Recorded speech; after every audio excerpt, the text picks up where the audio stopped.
Recording is on.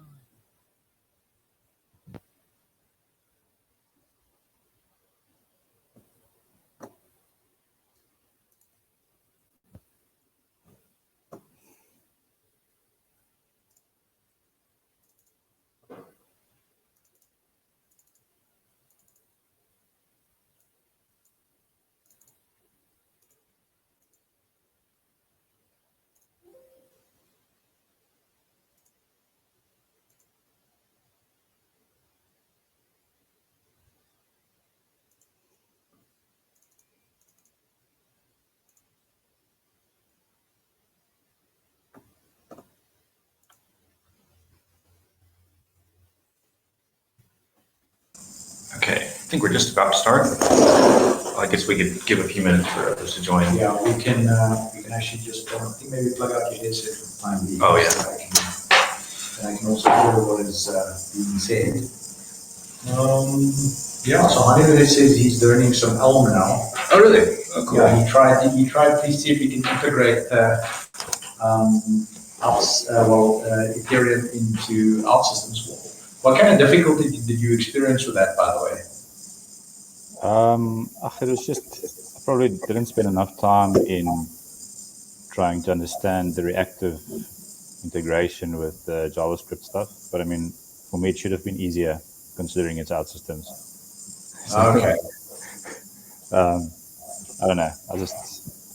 Probably it's also time to learn something new. I'll give it a bash again, but I mean, it was really not as easy as I expected in out systems. Yeah, I think the thing is, if you go look at the web story stuff I can remember from what we used in JavaScript for Elm, then strictly what you would need is probably have some custom Java in the, there's some sort of a custom Java call, and then you'd have to manually set up the wrappings around the thing that calls the API.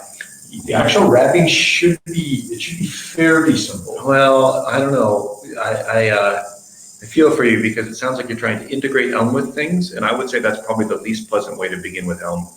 Elm JavaScript. He's trying to integrate. You said Elm first. And he's learning Elm. Yeah. But he tried Alt Systems. But why? With Okay. JavaScript. Okay. Right. To integrate the API code in JavaScript with Alt Systems. That's where he started. Okay. So are you trying to use Elm without systems at all, or are you just trying to use Elm now? No, I'm switching just to Elm. Okay. Oh, okay. Cool. Yeah. Well, reach out if you're stuck on a question. I mean, I just spent the last over a year now just diving into that from no Elm experience. So I'm happy to. Yeah, cool. No, I appreciate it. Thanks. Yeah. Cool. I like to struggle a bit first. Of course. Yeah. That's the way. Yeah. Cool. Oh, yeah. Man, I'm really happy with how the sales going. I'm quite pleased. Yeah, it's picked up quite nicely. Eh? Yeah. Let me see if some additional people will join us.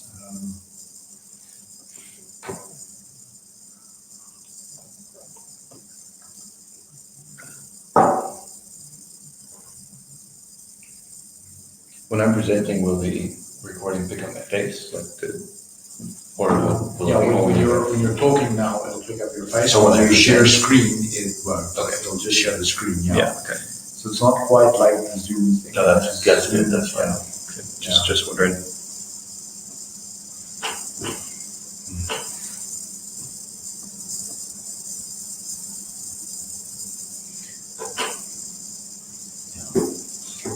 I'd say Hanu is probably the second hardest working developer I've encountered. Oh yeah. Used to be. Well, number one would probably be Jonathan, but it's head and head. It's this cop on call, Yeah, I must admit my priorities have changed a bit in the last 6 to 8 months. So trying to just manage that commitment to work a bit. How have your priorities changed? I have 2 kids and I've just gone through a divorce. So, I mean, that changes your perspective a bit.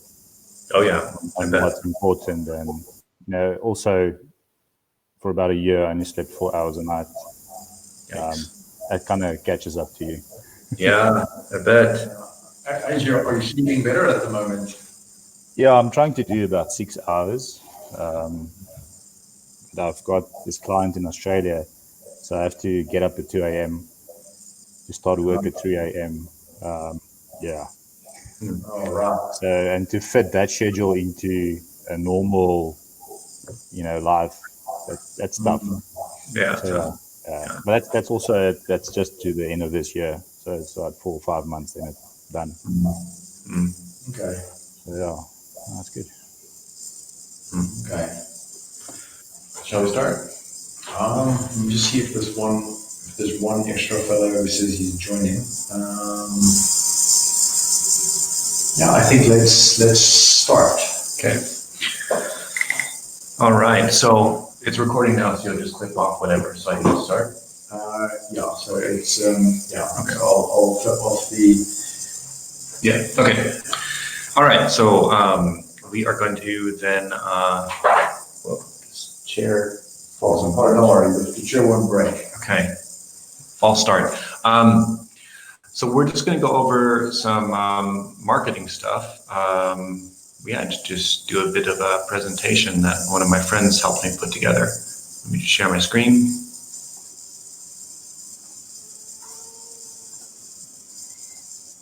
Okay, so now we should be able to see the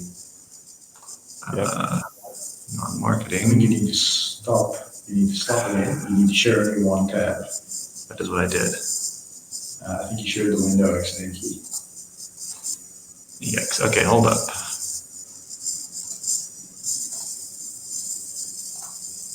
No, earlier it worked with me doing this. Let me just. Press yeah. So now, yeah, you want to start the presentation view. Yeah.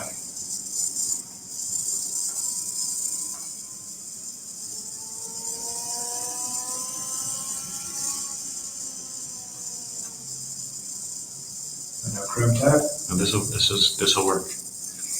I don't know if the tab works. I know this will. Okay.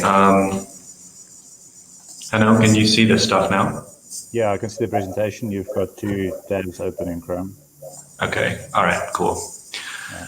Alrighty then. So yeah. So this is a presentation. It's sort of not exactly about marketing because we spent most of our efforts really preparing the analytics to track a bunch of things, and then we've done a bit of community catching, essentially making sure we have the Telegram ready and all the links and stuff ready for when the community does come, right? Yeah, so we've got a couple of, so the one thing is to see where people drop off, if they do drop off.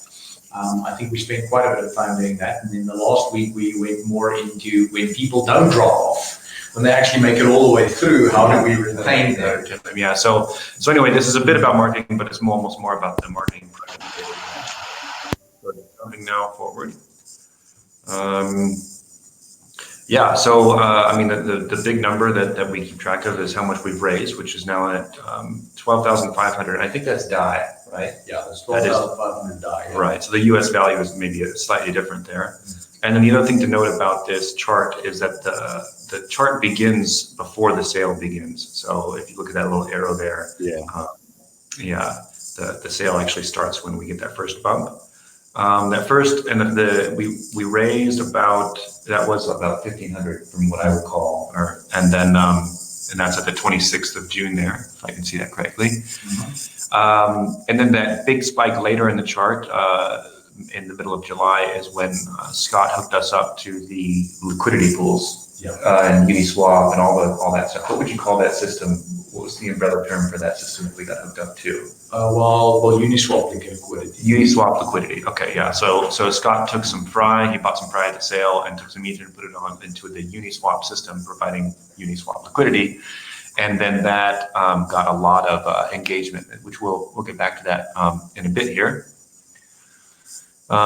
Just some other big numbers here. We've had 400 unique visitors, 45 contributors that have actually put DAI into the sale.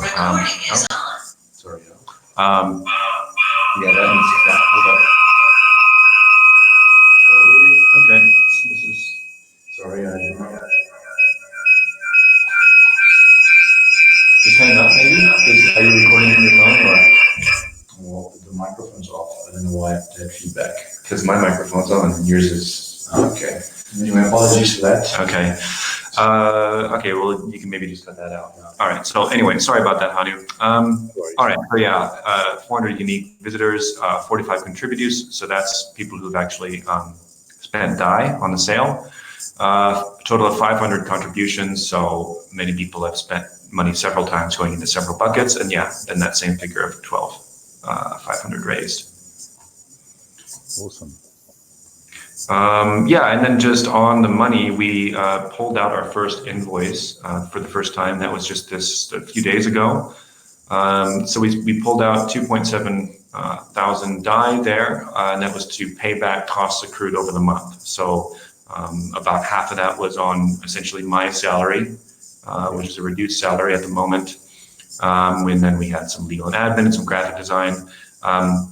I'm going to, well, so we'll include the link in the video notes for the, and I guess you're going to put it in the chat right now. Is that what you're saying? Now I'm going to just add it to the YouTube notes. Yeah. So anyway, there's a link that we'll share that links to the invoice on IPFS. So that's there for anybody to see. It's also on Smoke Signal, and we're going to be posting these to Smoke Signal regularly. So the link that we're going to give is where you can watch for these updates if you want to see what else we're spending money on. And yeah, anyway, we still have 10,000 available. So that's pretty good beginning to this long sale here. Yeah, that's good. It's a good start. Nothing too exciting here, just interesting to see where people are coming from. We have a lot of US interest, but of course, all those people are going to be unable to enter the sale. And not much else interesting here. We have a lot of South Africa interest because that's where a lot of our local influence is. The other thing that stands out to me is Indonesia. That's interesting that that's on there. That kind of sticks out. You want to say something? Yeah. So I think one of the things that has actually impeded our viral growth is the fact that the number one environment in which this thing seems to find, how can I say, infectable hosts is the United States. I mean, it's at least 20% of our actual interest, and the thing is that. We don't only use those 81 people, we also use the people that they would have shared it to, right? They seem to be, I mean, we're not doing anything that consciously markets to the United States. And the fact that they are the number one thing that almost comes back when when just our organic marketing happens, tells me that I think things would have gone a lot faster if we could actually just have it grow virally in the United States. So I think we have a slightly longer road, sort of like having to grow around the United States, if I can put it that way, because we don't only lose the people in the United States, we also lose their friends, which might be outside of the United States, who they ultimately don't share the project with. Yeah, that's just what we got to do, though, to keep our head low under the radar of the SEC, essentially. Yeah. Another sort of interesting thing here, you can look at how long people stay on the site. So I think there's one thing I like about what this is saying is that, of course, a lot of people bounce, but there's this, from the 1 to 3 and the 3 to 10 minutes, the percentages start to go up, which indicates that maybe we lose a lot of people in the beginning, but then there's a good chunk of our traffic that actually stays and begins consuming the content, and that's really great. If they're reading about this and reading the FAQ or just looking at the sale page, that's all very good. We also have, greater than 10 minutes, 20%, but you have to be a little suspicious of that because that could be people who've opened it up and just left it open without really looking at it. So that, it's not necessarily that they're spending 10 minutes or more reading the stuff, but at the same time, if you open up the page and you keep the browser tab open, that's a bit of a compliment in and of itself. It's like you think you'll read it at some point anyway. Yeah. But yeah, not much more to say there. A few things to say here. So the first thing is that there's a good amount of mobile traffic. And we could optimize and try to target that, but the problem is people on mobile don't typically have, even if they do have a mobile wallet, they almost never have much crypto on it. And I have both wallets and crypto on these mobile wallets, and I never even use them. So I think for mobile, our main objective is really just to give them good content and try to get them to come back on their desktop. engage them intellectually, I suppose, but not really try to convert them right then. Not much tablet traffic. Another weird thing, I don't really know what it means, but there's a surprising amount of Safari traffic. That is. Yeah, it's kind of strange for the crypto space because you can't really install MetaMask easily on Safari. It is interesting that people actually use that browser so frequently. Yeah. Yeah. Let's see, not much else here. The resolutions isn't too interesting. Operating systems, not so super interesting either. Just on to the next here. So a couple of things here. We have a lot of, this is the traffic sources. We have a lot of traffic coming from Etherscan and from 4chan. It's actually 2 entries for 4chan. There's number 8 there's another 4chan. The Etherscan, I think, comes largely from when the Uniswap liquidity was added. It seems like a lot of people are watching those tools and then they go through Etherscan to actually find our site because our site is linked to on the Etherscan token. So they typically see analytics pages of Uniswap that shows new tokens with high volumes or tokens with price spikes. Yeah. And then they click the token and then they go inspect the token on Etherscan and then they find the details to our site on our Etherscan page. Yeah. Okay. Yeah. And the 4chan stuff, there was just a lot of people in 4chan talking about it, so I don't really understand exactly how that happened other than Scott has a following of some sort. If we can get more of that traffic, I have a hunch that would be a good source to patronize. Yeah. It would be an interesting. There's a lot of self-organization in 4chan, actually. It would be an interesting field to work. Let's put it that way. Yeah. So anyway, keep an eye on that source of traffic. We have some traffic from Twitter as well, which makes sense because that's where we do a lot of our broadcasting right now. Yeah. Okay. This just shows that people really only go to our main page and then the sale. People look at our FAQ and our content, but it's just not much traffic there. And all that we really need to do there is we need just more content pages. And that's going to be one of our, that pretty much is the next thing after this week. It's content production. Yeah, so we'll be shifting from, now that we actually have a place for the community to go, we'll be writing about what we are building. Yeah. Quite a lot. We figure it'll probably be at least 50-50.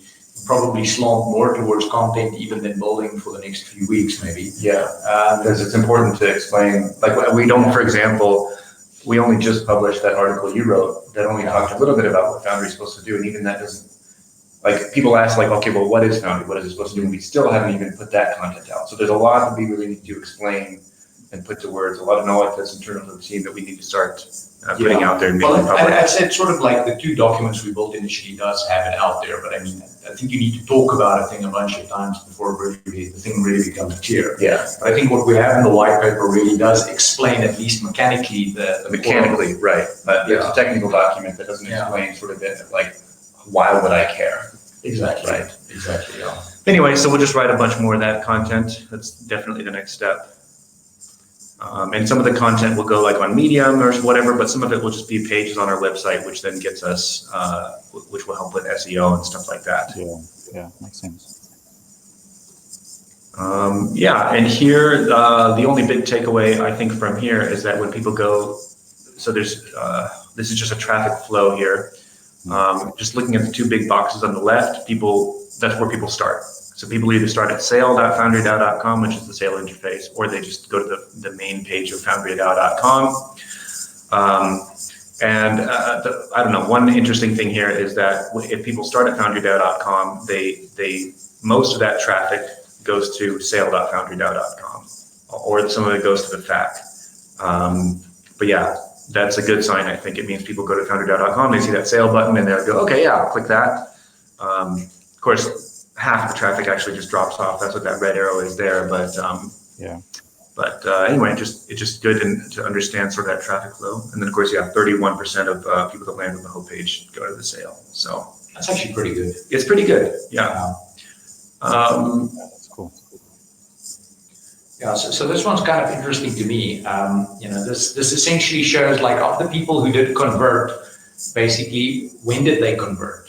Measured from when they first got there. Yeah, measured So from when they first got there. If you got there on July 1st and then you converted on July 4th, you'd be counted in this 3 slot or the 4 slot, depending on your math. But yeah, we're not 100% clear on if it actually accounts for double counting, but the light blue, which is the conversion value, which is how much money we actually bring in, that would definitely normalize for the double counting. So in other words, guys like, so like if you show up on day 1 and you buy 10, you put 10 die in, and then you show up later and you put 10 die in again, we're not exactly sure how that hits this graph. Yeah, I think the dark blue is hard, but the light blue, I think, should actually just count the amount of die. Yeah. So in other words, the same guy put in, if the same guy put in money day 1, 3 days after getting there, and 10 days after getting there, this would be accounted for correctly, at least in the light blue part. It should be. Yeah. But what's interesting for me here is that there is actually a considerable amount of long-term interaction with the thing. So there's definitely more than one person that keeps putting money into the buckets, which is positive in a long-term sense. And there's also seemingly more than one person who's committing arbitrage, who's milking arbitrage between Uniswap and the sale itself, which is also very interesting. I think both those things are pretty cool, and it's nice to see it observed here. And it's actually also nice to see that people who come back, who actually read the stuff, it sticks with them, and they come back quite a few days later, account for more than 50% of the interest, which I think is actually really significant. Yeah, it sort of implies that that traffic is in it for the long run. They're thinking about it. That's what kind of says to me. Exactly. They come and they look and they think about it and they interact, and that's good. That's the kind of interaction I want. Yeah, they kind of realize what the substance is behind Foundry and the product. Right. It's not just another coin. Right. Yep. Yeah. Okay. So this is quite a useful one. You can probably dig a lot out of here. So this is a funnel. It's a conversion funnel. So we have a few steps that the user is theorized to go through, and with each step you can look at how many people made it. So if you look at just the label column and then the next column there. So 300 in our measurement period here, 389 users showed up. Of those, 185 had DAI in their wallet. Of those, 62 users clicked the verify jurisdiction button, so you can see how these numbers change. And then if you look at the far right, you can look at the abandonment rate, and just the way to read this chart, it was confusing to me at first.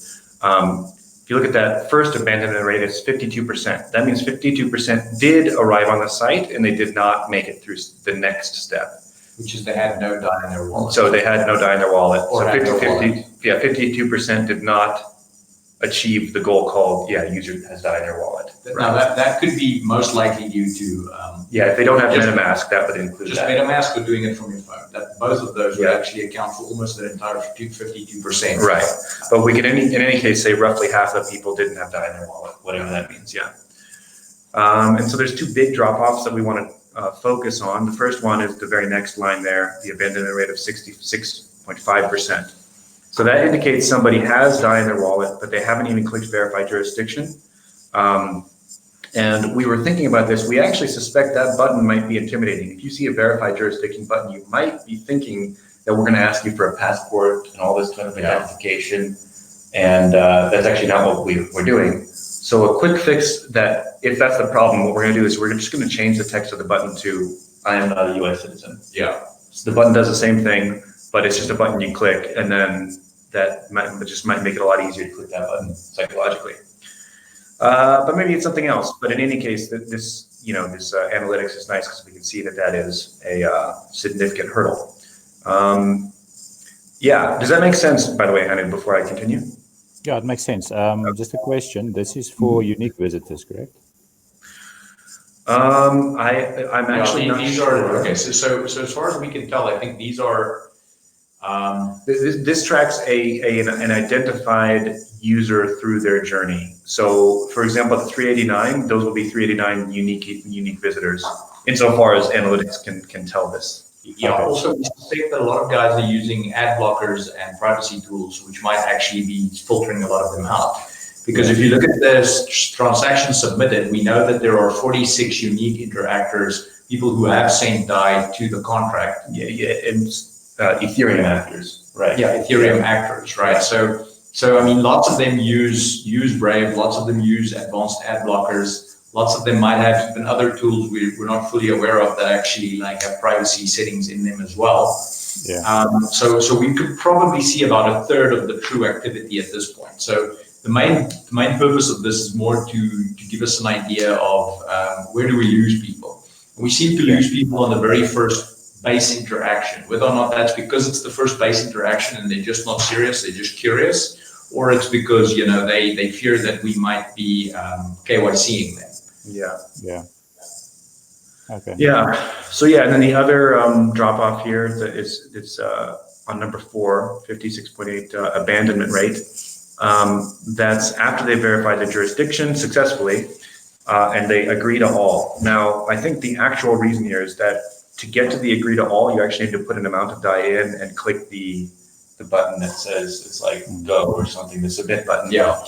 So you actually have to be serious and you have to have decided to put DAI in before you can even get to the agree to all thing. So I suspect this big drop off rate of 56.8%, that has got to certainly partially just people that never decided in the end to actually even try to put DAI in. So I guess ideally we would construct another funnel that actually zooms in to between 4 and 5 and kind of gets an idea of like, did they even enter anything with the DAI amount? Maybe did they navigate between buckets? We can really zoom in there and get more information. Yeah, so those are the 2 drop-off points. Any questions, Hanu, before I go to the next slide? No, just, I don't know, in terms of the verified jurisdiction, that, I mean, you're going to change the wording now. Is that not possible to just automate that? Is there a reason there's a button you click? Is it just for informing the user that you're actually verifying that location of theirs? Yeah, the thing is, what we initially thought was, okay, so one of the issues when you get to the site, you need to approve your location check. Yeah. Right. Well, currently, when you click the button, you need to approve your location check. Yep. But if you took away the button, the site would just pop that up immediately. The thing is, people are just so used to being fuck that. Yeah. Do you want to show notifications? How about fuck you? Yeah, exactly. They'd likely not click that. So the thing is, we probably need some sort of a start now button. Yeah. And we need something to maybe just indicate to the guy that, listen, we could think through it. I think we could come up with a more elegant solution than just I'm not a US citizen, because if the guy clicks that, it's going to ask for his location, which might then also freak him out, right? Yeah. So I don't know if ideally, time permitting, you would change the text of the button, click on the button, the notification would pop up, and the app itself would give its own little pop-up that says, hey, there's a notification. Look, we know it's a bit shit, but this is what you got to do to get into the sale, say something like that. That would be ideal. Yeah, so something to that effect. But that's the reason my initial thinking was that we just don't show the site to American citizens, that they just don't see anything. It just looks like nothing to them, or it redirects them somewhere else, basically. So that was kind of like the original thinking, and that would have been very smooth if it wasn't for the fact that we have to explicitly get the user's agreement to share location information. Right, we can do that on a blank screen. Yeah. Yeah, I don't know if maybe a good call there would be if we had something like, if we actually just had something like, I'm not a US citizen and I'm willing to share my location. And maybe if the guy clicks that, we show him a little privacy pop-up that just says, we're not tracking this stuff, unfortunately we don't have cryptographic proof. We're not logging it, but we're not logging it. Yeah. So you can trust us in terms of that. So something like that. I mean, I don't want to make I like the user interface the way it is now from just a ease of use perspective, but that specific thing does seem to freak people out. Yeah, and understandably. But yeah, we'll just have to navigate that in real time. But clearly there's something we can do with there to fix that. Just a random question. Did you guys put any thought into the psychological effect of the colors that you use on the site? Well, the distributed intelligence known as Team Toast has thought through this. But red buttons grab your attention. The color scheme is something, I don't know, we landed on. Why do you ask? What is your impression of it? No, it's just I don't have a lot of experience in it, but I know that with company logos specifically, the color of the logo does make a difference in how people perceive your brand. So just in line with that, I was just wondering if you had any consideration towards the colors in that regard, because that could also, play, that subliminal guardian or whatever inside people. Maybe the button is the wrong color or something else. It's just not, instilling trust in them. Yeah. No, we've definitely put a lot of thought into it, but I would say rebranding at this point would be quite a big move, but it's not out of the question. I don't know if you would agree with that. I do think maybe switching from red to green might just have like some sort of an effect, because red button does kind of give you the idea that, well, it's important. Okay, this is a rabbit hole. Yeah. But yeah, we put a lot of thought into it, and I suppose we still are putting thought into it. I think the thing is, that's why we have the analytics, is so we can think about it. Yeah, and eventually we can do A/B testing and stuff too, so that'll be nice. Yeah. So as we get a little bit more resources going, we can definitely like find interesting ways of upping Foundry's initial inheritance for once we set it out into the big world. Yeah. Cool. All right. Just the last slide here. Not so much to go over here. There's something I like about we look on the left here, the distribution of people and the amounts they give. So we have about 15 people who have given, let's say, triple-digit dollar amounts. And then we have 5 contributors that actually gave quadruple-digit contributions, and only 6 who've done less than $10. I like the distribution, although I would like more small deposits. If I could have a wish, it would be for more of these small contributors. Just a really interesting note that we would. It's eerie how close we got to the Pareto principle, which is 20% of what's the phrase? So the 20% of something accounts for 80% of something else. Like 20% of your employees do 80% of the work. Yeah. For instance, 20% of your sales leads bring you 80% of your income. Right, so that's the Pareto principle. And we found out that our stats here are eerily close to this 80%. So essentially 20.7% of our users contribute 80% of the die. 80.12% of the die. Which is very interesting. So there's a few interesting things just in terms of that I just want to note here. Yeah. The one thing is that if we, for instance, double the amount of people that we throw at the sale, that might mean considerably more than a doubling in the income that we make. That's one possibility. And another thing I just want to point out is that even though some people may have only contributed small amounts of fry, the way that we're building the governance, if those people have any sort of small amounts of die, even if they only have smaller, so the first interesting thing is if you contributed small amounts of die at the beginning, you might have disproportionately large amounts of fry right now, right? That's one interesting thing. This is not a dollars in, fry out. It's not as straightforward as that. The sooner you have belief in the project, the better you'll do in terms of fry quantity. And the second thing is, even if you don't do very well in fry quantity, when the governance is up due to the liquid democracy, if you can do well in terms of actually convincing others that you are a good steward of decision making inside of the governance contract, then you could have disproportionate influence on that metric. So the cool thing is there's definitely more than one game that you could be good at here. Yeah, and just on the governance thing, one other point I want to make here, the reason I would like for more smallholders to rock up would I think as the sale goes along and as we build Foundry, we are going to, and when I say we, I don't mean Team Toast so much as the community. We'll have to pay attention to what sorts of fry holders are entering in. When Foundry begins making its own decisions through fry proposals and votes, the types of people that we've attracted to put money in will determine its personality. And I think that's just something we're going to have to keep in mind as we market this. Who are we marketing to? What messages are we putting out there? And who rocks up? And will they vote? How will they vote? And all that kind of stuff is going to be important. And so this contributor trends, I think, it's not exactly answering that question, but I think it's sort of in the same realm of investigation. So it's important to keep an eye on. And another sort of point on that.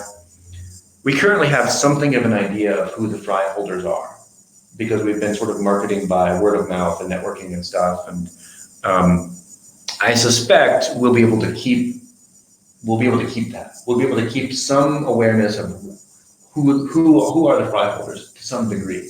Yeah. Even if it's like, let's say, even if it's like ends up being 50% pseudonymous, we'll be able to say, well, 15% of that came from 4chan. So it's a 4chan flavored anonymous user, you know? And I think, so that's something I've been realizing as we've gained fry holders. I think we'll probably be able to, We'll have an idea of where they can come from. exactly, and who they are, and they'll express themselves in all sorts of ways too, especially when people start voting. And well, we have a forum that we're about to release as well. Well, the forum's up. So the forum's up, but we haven't really, like, don't we want to tweak it a bit more?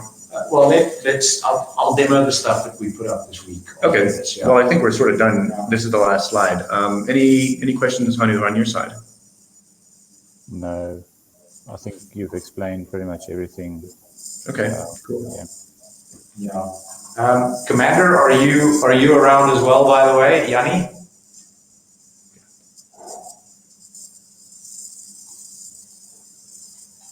Yanni, I think you're muted at the moment. You want to use real names? you can use real names or not. Foundry is a explicitly pseudonymity friendly entity. So in fact, we encourage pseudonymous participation. The more pseudonymous community members we get, the better, for real. So Yeah. So Commander Zoo something. I can't read the whole name there. Commander Zoo. Are you around, Commander Zoo? Check the chat. Ground controls to command the zoo. Commander Zoo, is that you? Just check your chat box. Oh, Okay, it's Commander Zoo typing us. Let me drive this. Okay. Commander Zuma. Okay. Commander Zuma. Okay. All right. So, okay. Red seems like you're giving something away. Okay, that's interesting. That's feedback on the color schemes. Cool, yeah. That's good to know. So the issue with the U.S. jurisdiction, essentially, we're afraid of the SEC, and another strategy that other people have chosen, that we could have chosen as well, would be to not exclude any jurisdiction, and know that the SEC might take a close look at us and I don't know, make certain decisions as to whether they're going to go after us. And the thing about that is we'd actually have to start being so careful about how we spoke about our project that would actually veer into being dishonest. And so, for example, right now, because we've excluded the Americans, and we've done an honest effort at doing that, we are now freer to talk about the fact that we believe this could make a lot of profit. This seems like it could be a profitable investment, and we don't need to be so afraid of saying that. But that's not the case if we're sort of like on the SEC's turf, and that turf being soliciting U.S. citizens, or even anything short of excluding the Americans. The SEC is going to get a little bit more upset, and then at that point we might either regret including the Americans, or we might regret being honest about the profit motives and all that kind of stuff. So and we can, let me put it this way, when Foundry grows up to be a big, strong, autonomous DAO, it can make all sorts of decisions, including jurisdictions or lack thereof. But us being fragile meat bags, and humans driving this thing with a legal attack surface, it just simplified so much to just exclude the Americans. So, yeah, does that answer the question, Commander Zuma?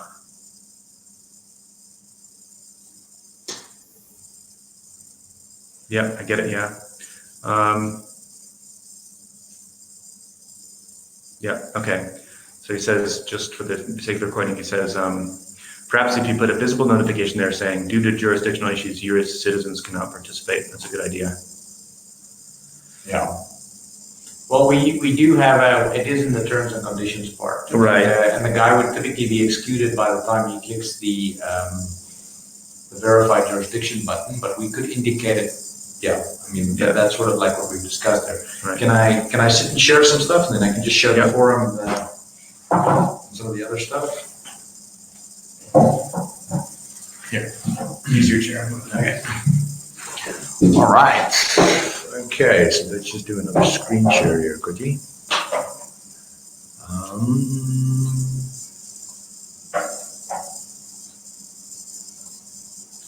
Okay, so we've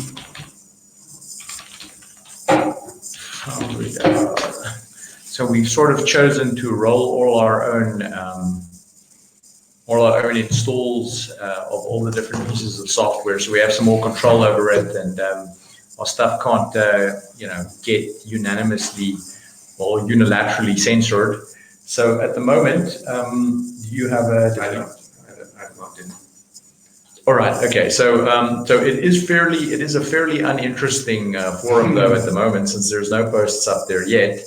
But okay. So far, basically, we've built the Foundry forum. Well, we've installed the Foundry forum, and we're in the process of just styling it and making sure that it's easy to log into. Yeah. So if anyone's seen this, feel free to come and say hi, populate it. I mean, we'll be populating it with a few starter topics shortly, I'm sure. Yeah. So we'll just have things on how to, basically just where we are in the process at the moment, how to make recommendations, kind of like industries and stuff that you want to enter. I'm just thinking aloud. This could be a good place to draft content, actually. If we have a piece of content we want to write, why not write it on the Discord? It might be if you could like crowdsource it. That might not be a bad idea. Yeah, or at some point in the editing process, in any case, open source it to the community, internal community, and then get feedback, and then we have a stronger article to post elsewhere. Yeah. And so the thing is, then basically another thing we have up and running at the moment as well, also up for some additional pumping out is the Foundry DAO, which I think is pretty sexy. Mm-hmm. Again, all content pending at this point in time. So we have the Foundry DAO subreddit up and running. And then in addition to these two things, basically, we spent some time this week trying to get onto every relevant listing site that we could. All of the, things like CoinMarketCap, Coin Ranking, CoinGecko, DeFi Pulse, all of that stuff, basically tried to actually get our project information out there as far as possible. As far as we can tell, we've been consulting with with some guys who have run similar projects before, and that actually seems to be pretty much all the bases that we have covered now. Yeah, and so now it's just about producing content, essentially. Yeah, so now essentially it's a question of producing content for these platforms. Now we realize that we probably have to bootstrap these things. But if you guys have any ideas or suggestions or stuff like that, or if you think we have any deficits in terms of like where we're going, capturing the community and directing it in the direction, please feel free to share that. Yeah. Got another question. Have you thought about, what is that? Filtering a piece? Yeah. What? You answered. Well, okay, yeah. So the thing is basically, obviously the whole project is open source, so you can go look at what we did. I don't want to speak in a recording about exactly what we did, because it is hard to defeat, but it is not impossible to defeat. Right. But it is harder than just IP blocking, and then that was another. I really don't like it. I don't like making it hard for Americans to enter the sale, but we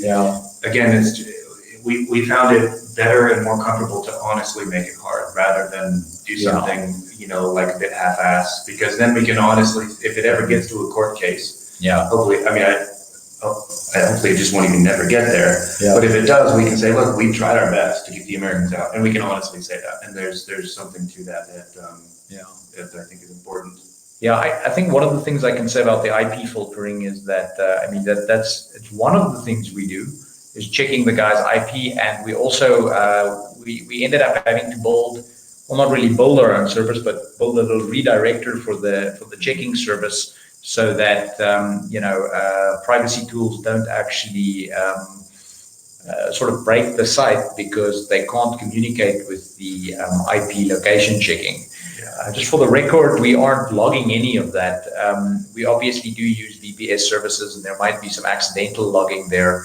But at the moment, if you're not a US citizen, you can even use a VPN. The system is intelligent enough to to actually notice that you are not using a VPN from the United States. Right. So, And by the way, if you guys hate that regulatory bodies would have this kind of pressure on us and would keep poor, honest people from marketing ICOs to anybody in the world, well, Foundry is the kind of thing you should support, because Foundry is exactly the house that will, it's exactly designed exactly to house projects and allow the founders and investors to forget about those sorts of things. Exactly. Yeah. But we don't have it yet. So to bootstrap the very thing that's supposed to sort of protect people against that, we need to step lightly and make sure we ourselves, just at a personal level, aren't too directly in the line of fire.